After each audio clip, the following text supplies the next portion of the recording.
ఈ మిర్చి బజ్జీ కోసం మిర్చి కట్ చేసి, అంటే కొంచెం పొడుగాటి కాయలు అనమాట, లావుగా బజ్జీకాయలు లేవు కానీ వాటిల్లో లావుటి ఏరి కట్ చేశాను అనమాట.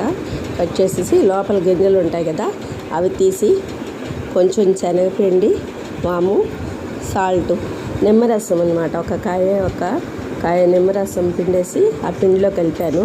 తర్వాత ఇలాగా స్టఫింగ్ చేశాను అనమాట. వీటిని ఇప్పుడు బజ్జీలు వేద్దామని, మిరపకాయ బజ్జీలు స్పైసీగా, మగవాళ్ళు ఇంట్లో ఉన్నప్పుడు ఏదో ఒకటి తినాలనుకుంటారు కదా, సరే ఈరోజు చేస్తున్నాను అనమాట. బజ్జీ అడిగితేను మా వారు చేస్తున్నాను. ఇలా స్టఫింగ్ చేశాను. శనగపిండి కూడా కలిపి ఉంచుకున్నాను. బజ్జీలు వేస్తాపై ఆయిల్ వేసాను. తగినంత ఆయిల్ వేసుకొని అంతలోకే మీడియం ఫ్లేమ్ మీద ఆయిల్ కాగుతుంది. ఇప్పుడు బజ్జీ పిండిని మిర్చీల ముంచి వేస్తాను. ఈ బజ్జీ పిండి ఇలాగా జారుగా, మరీ చిక్కగా కాకుండా మరీ పలుచగా కాకుండా బజ్జీ ముంచి వేయడానికి ఈజీగా ఇలా చేసుకోవాలి. ఈ కన్సిస్టెన్సీలో ఇలాగుంటే చాలు. ఇప్పుడు బజ్జీ ముంచి వేస్తాను. దీనిలో ఇంకా ముంచాలన్నమాట.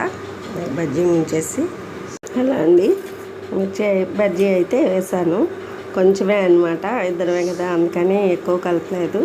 అయితే కొంచెం పలసనయింది పిండి అని మళ్ళీ పిండి వేసామనుకోండి మళ్ళీ ఎక్కువ అయిపోతాయి, అసలే గ్రహణం కదా, మళ్ళీ మిగిలిపోతాయని చెప్పి పిండి వేయలేదు. ఈ బజ్జీలు కొంచెం పలచగా ఉండడం వల్ల ఇలా వచ్చాయన్నమాట. అయితే ఇలాగ వేయించుకొని దీనిలో నిమ్మరసము, వాము ఇది వేసాం కదా పిండిలో.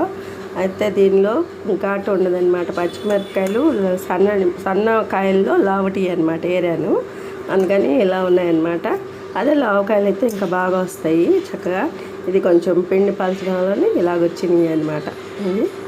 ఇంకా కారం ఎక్కువ ఉండదు, నిమ్మరసం వేస్తాం కదా, స్పైసీగా ఉంటాయి, పుల్లగా కూడా ఉంటాయి అన్నమాట. నిమ్మరసం వేస్తాం కాబట్టి ఇది ఇట్లాగా కొద్దిగా చేశాను ఈరోజు బజ్జీలు. ఈవినింగ్ స్నాక్కి ఎప్పుడొకసారి చేస్తానండి బజ్జీలు. శనగపిండి ఎక్కువ వాడట్లేదు, ఎప్పుడైనా ఇంకా ఇంటి ఉన్నప్పుడు మా వారు చేస్తా అన్నమాట. వాననే కాదు, ఎండగా ఉన్నా సరే కొంచెం వాళ్ళు బజ్జీలు ఎక్కువ ఇష్టపడతారు కదా, అందుకని కొంచెం చేశానన్నమాట. ఇవి ఇలా వచ్చాయి. ఇంకా చక్కగా కొంచెం పిండి గట్టిగా, ఇంకొద్ది గట్టిగా ఉన్నట్టు చక్కగా వచ్చాయి.